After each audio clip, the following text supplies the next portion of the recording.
गोंदिया जिले के आमगांव तालुका में पुलिस ने बैग और सोने के गहने छीनने वाले नाबालिगों के एक गैंग का पर्दाफाश किया है। पिछले कुछ दिनों से थाना से गोरथा जाने वाली सड़क पर दोपहिया वाहन सवार लोगों से लूटपाट की घटनाएं सामने आ रही थीं।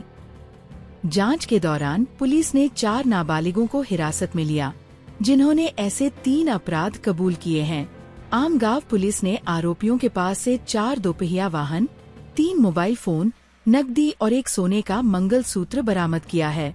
चारों नाबालिगों को जुवेनाइल करेक्शनल होम भेज दिया गया है और मामले की आगे की जांच जारी है।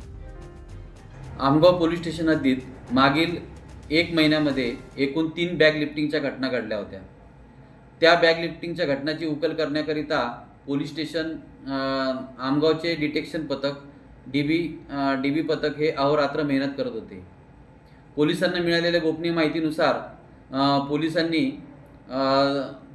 2 मोटरसायकल स्वार यांना ताब्यात घेऊन पोलीस स्टेशनला आणले। त्यांना विश्वासात घेऊन विचारपूस केली असता त्यांनी गुन्ह्याची कबुली दिली। त्यामध्ये त्यांचे अधिक 2 साथीदार असल्याचे त्यांनी सांगितले। यातील सर्व आरोपी हे विधी संघर्षग्रस्त बालक आहेत। त्यांनी या 3 बॅग लिफ्टिंगच्या घटनांमधील चोरलेला सर्व मुद्देमाल पोलिसांना त्यांच्या पालकासमक्ष ताब्यात दिलेला आहे। चोरी गेलेल्या मुद्देमालापैकी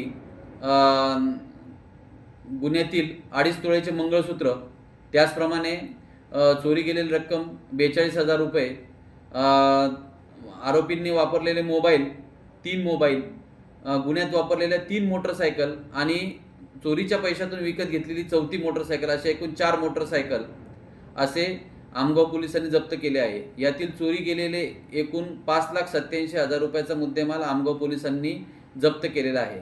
यातील विधी संघर्षग्रस्त बालक यांना जे कोर्टासमोर हजर करण्यात आलेले आहे। पुढील तपास आमगाव पोलीस करत आहेत।